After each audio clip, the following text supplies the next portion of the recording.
নমস্কার, সবাই কেমন আছেন? বংমায়ের ঘরকন্যাতে আপনাদের অনেক অনেক স্বাগত। আজ রবিবার, ঘড়িতে এখন সকাল ৯টা মতো বাজে, কিন্তু দেখুন ওয়েদারটা মনে হচ্ছে যেন ভোরবেলা। এত কুয়াশা ছিল আজকে সকালে, প্রচণ্ড কুয়াশা ছিল। আমরা দুজনে মিলে বাড়ি থেকে বেরিয়ে পড়েছি, যাচ্ছি এখন নবদ্বীপ গঙ্গা স্নান করতে। এই ঠান্ডার মধ্যে গুড্ডিকে আর টেনে আনলাম না, আমরা দুজনে মিলে যাচ্ছি। ওকে একটু বাড়িতেই রেখে আসলাম। ওই দেখুন দূরের মাঠগুলোই কেমন কুয়াশায় সাদা হয়ে আছে। দুদিন আগেই হট করে আমার শরীরটা একটু খারাপ হওয়ায় আমাকে হসপিটালে যেতে হয়েছিল। আর কালকেই যেহেতু সরস্বতী পুজো, আজকেও অনেকে করবে, দুদিন পড়েছে এবার সরস্বতী পুজো। তা গুড্ডির বাপির বক্তব্য, যদি তুমি বাড়িতে সরস্বতী পুজো করতে চাও একটু গঙ্গা স্নান করে আসো। পুজো কালকে বাড়িতে করব কি না এখনও সেটা ঠিক করে উঠতে পারিনি। ইচ্ছে ছিল অনেক দিন থেকেই যে বাড়িতে সরস্বতী পুজো করব, কিন্তু শরীরটা এতটাই খারাপ হয়ে গেছিল আর সাহস করে উঠতে পারছি না বাড়িতে পুজো করার। আবার পুজোটা বাদ দেওয়ার কথাও মনে ভাবতে পারছি না। তাই ভাবলাম গঙ্গা স্নানটা তো করে আসি, পুজো করবো কিনা সেটা পরে ঠিক করছি। এই যে বলতে বলতে গঙ্গায় পৌঁছেও গেছি আমরা। এখন নৌকা পার হতে হবে। এই পাশে তো খোরে নদী আর ওই পারে গঙ্গা, তাই স্নান করতে গেলে ওই পারেই যেতে হবে। গুড্ডির বাপি এক জায়গায় বাইকটা রেখে এলো, এবার নৌকা করে গঙ্গা পার হব। কেমন কুয়াশা দেখেছেন, নদীটা পুরো সাদা হয়ে আছে। অনেক দিন পর গঙ্গায় এলাম। আজ আবার আমাদের অ্যানিভার্সারিও গতকালকেই ছিল। গতকাল ছিল 1 ফেব্রুয়ারি, ওই দিনটাই আমরা মনে রাখি, তবে বাংলার তারিখে আবার আজ পড়েছে। দেখতে দেখতে 8টি বছর পার করে ফেললাম। একে অপরের হাতে হাত রেখে চলা 8 বছর হয়ে গেল। মনের ভেতরের ডায়েরির পাতাগুলোতে এই 8 বছরের কত সুখ দুঃখ, খারাপ ভালো কত কিছু স্মৃতি লেখা রয়েছে। চলুন আমরা গঙ্গা পার হয়ে এবারে পৌঁছেও গেছি, এবার ঝটপট স্নানটা সেরে নিই। জল দেখেই ভয় করছে, মনে হচ্ছে যেন ভীষণ ঠান্ডা হবে জলটা। প্রতিবারই আমরা এই ঘাটটাতে স্নান করি। যেমন সুন্দর বাঁধানো নামা ওঠার সুবিধা, আবার ঘাট থেকে উঠেই আছে মেয়েদের জামা কাপড় ছাড়ার ব্যবস্থা, ভারী সুন্দর। ভয় পেয়ে আর কাজ নেই, এবার ডুবটা দিয়েই আসি। ব্যাস আমাদের স্নানও সারা হয়ে গেছে, আবার নৌকায় উঠে পড়েছি। এবার বাড়ির পথ ধরবো। ভীষণ তাড়াহুড়ো করছি, গুড্ডিকে বাড়িতে রেখে এসেছি সেটা একটা কারণ, আবার গুড্ডির বাপি এখন দোকানে যাবে সেটাও একটা কারণ। আমরা প্রায় 9টার দিকে বেরিয়েছি, 11টার মধ্যে ইচ্ছা আছে বাড়িতে পৌঁছে যাব। এখন 10টার ওপরে বাজে, তবু দেখুন চারিদিকে কেমন কুয়াশা, সূর্যের কোনো দেখাই নেই। জলে নামতে ভীষণ ভয় পাই ঠিকই, কিন্তু গঙ্গা স্নান সারার পর সকাল সকাল মনটাই ভীষণ ভালো হয়ে গেল। জানি কোনো দুষ্টুমি করবে না বাড়িতে একা রেখে গেলেও, ওই যে চুপচাপ শুয়ে কার্টুন দেখছে। আজকের রান্নাটা গতকালকেই করে রেখেছিলাম, আর সকালে ভাতটা নামিয়ে রেখে গেছিলাম। চলো এবার সবাইকে খেতে দিই। দাঁড়ান গুড্ডির বাপিকে একবার পুজোর কথাটা বলেই দেখি। কি করছো, ফোন দেখছো? হ্যাঁ, পুজো করবার এবার সরস্বতী পুজো, পুজো জন্মদিন একসাথে কোনটা করি, খুবই তো চাপের ব্যাপার। দুটোই হবে অল্প অল্প করে। সকালে পুজো, রাতে জন্মদিন। পুজো করতেও তো 1-1.5 হাজার টাকা লাগবে। অত লাগে নাকি? 500 টাকায় পুজো হয়ে যাবে। 500 টাকায় পুজো হবে? ফোন দেখছে না, কিন্তু গেম খেলছে। 500 টাকা আমি কিন্তু পাহাড়ে উঠে দেখে নিয়েছি। 500 টাকায় হয়ে যাবে, 500 টাকার মধ্যেই পুজো হবে, 1-1.5 হাজার লাগবে না। তাহলে চলো দেখি। চলো দেখবা, 500 টাকাতেই পুজো হয়ে যাবে। তাহলে জন্মদিনটা হবে তো তাহলে রাতে? আরে অল্পের মধ্যে, ছোট করেই করতে হবে, বেশি কিছু না, ছোট করে সবকিছু মিলিয়ে ঝুলিয়ে করতে হবে। চলো চলো দেখি হয় নাকি। চলো। This is for you. Advance happy birthday. আসলে হঠাৎ করে কিছু কালকে কার বার্থডে? হ্যাঁ, ও বাহ, সুন্দর কিন্তু মানে ডিজাইনটা তুমি দেখবে কি আছে? খুব সুন্দর আর কি।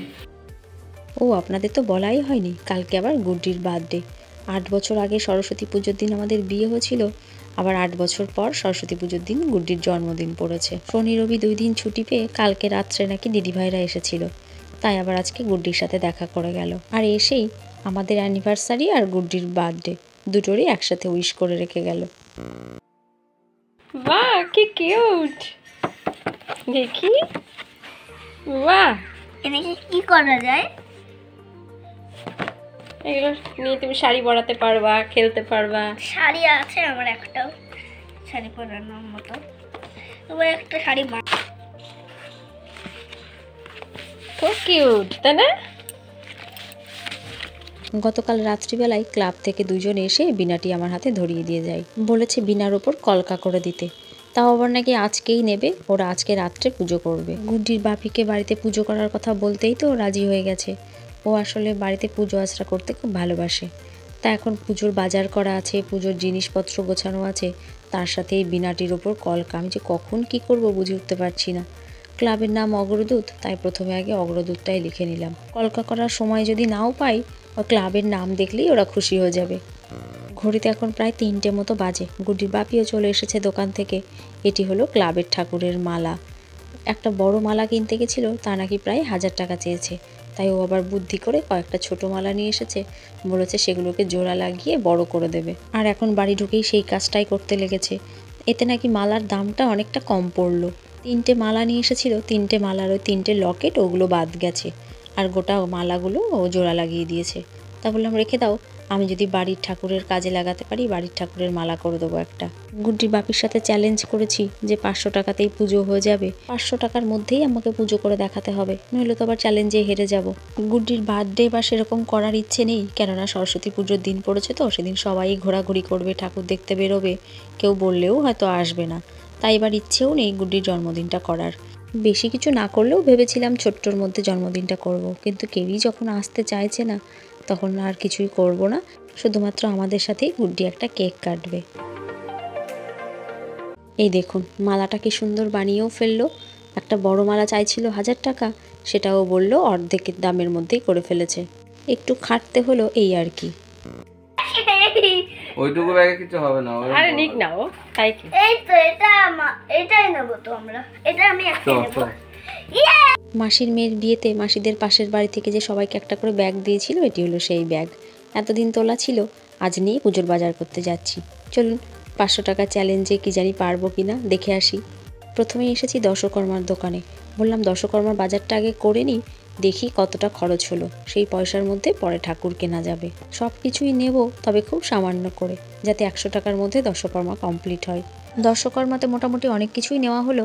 4টে তীরকাঠি, প্রদীপ জ্বালানোর সলতে, কর্পূর, তারপর ছোট্ট ছোট্ট 2টো শিশিতে ঘি মধু দিল, আর পঞ্চশস্য পঞ্চগব্য কী বলে ওইগুলোও দেখলাম ছোট ছোট কাগজের মধ্যে সব দিয়েছে। একটা ছোট্ট দেখে চাঁদমালা নিয়েছি, খৈমুরকি বাতাসাও নিয়েছি অল্প অল্প করে। আর ঠাকুরের মাথার পেছনে যে পাখার মতো জিনিসটা থাকে, ওইটা নিতে চাইলাম। তা গুড্ডির বাপি বলল এটা পরে এসে নিতে, যদি পয়সা বেঁচে যায় তবে ওটা নিই। দাঁড়ান দেখি কত হলো। কত? 99। 100 টাকা থেকে আবার 1 টাকা বেঁচেও গেছে। চলুন এবার তাহলে ঠাকুরটা দেখি। দশকর্মা তো হয়েই গেল, আর রইল ঠাকুর। ফলমূলও নেব, 100 টাকার মধ্যেই একটা করে ফল নিয়ে নেব ভাবছি। কি সুন্দর লাইটগুলো জ্বলছে দেখুন সারাটা রাস্তা। এই যে চলে এসেছি, এটা হলো একদম আমাদের দোকানের কাছাকাছি জায়গা। আমাদের বাজেট 100 থেকে 150-র মধ্যে ঠাকুর, তবে আর বাকি জিনিসগুলো হয়ে যাবে 500 টাকার মধ্যে।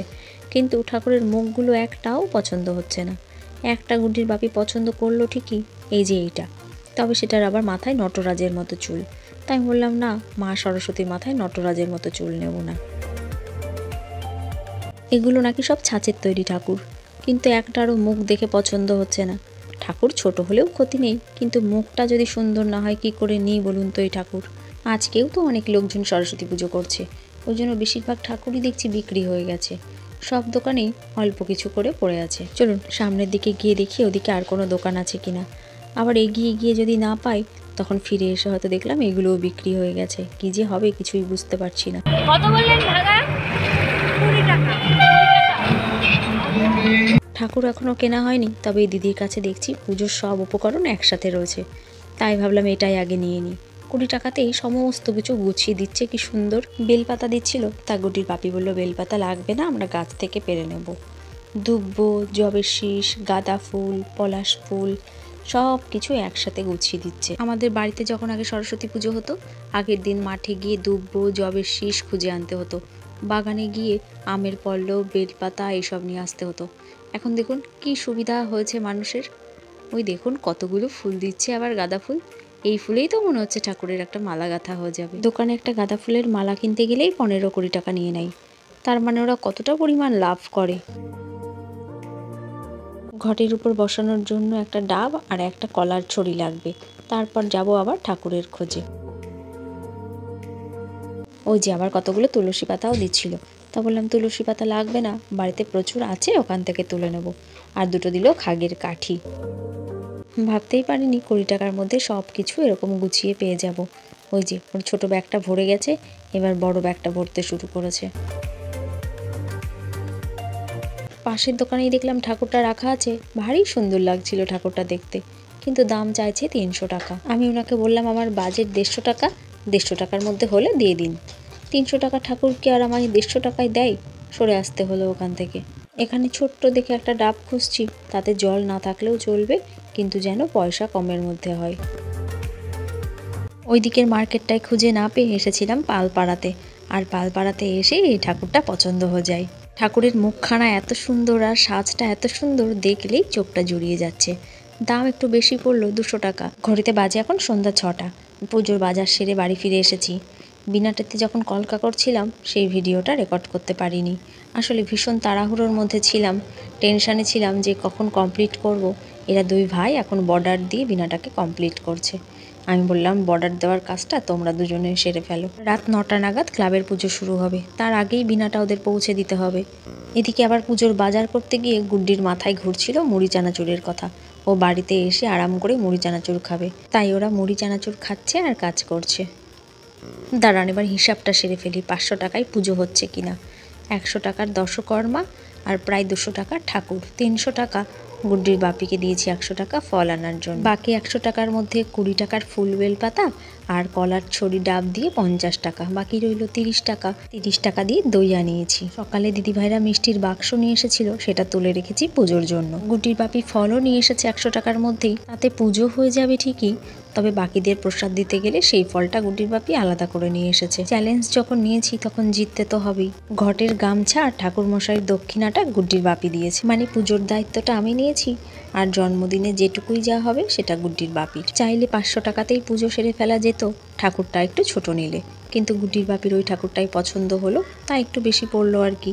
এবার পুজোর জায়গাটা একটু সাজিয়ে গুছিয়ে নেওয়া হচ্ছে, কেননা ঠাকুরটা বড্ড ছোট, পেছনটা একটু সাজানো থাকলে বেশ ভালো লাগবে দেখতে। সেরকম কিছুই না, শুধু একটু লাইটগুলো ঝোলানো হবে। চলুন ভিডিওটাও তাহলে আজ এখানে শেষ করি। সবাই ভালো থাকবেন, সাবধানে থাকবেন। ভিডিওটি ভালো লাগলে একটি লাইক করবেন, আর কেমন লাগলো সেটি আমাকে কমেন্ট করে জানাবেন। নমস্কার, দেখা হবে খুব তাড়াতাড়ি পরের একটি ব্লগে। সবাই ভালো থাকবেন, সুস্থ থাকবেন।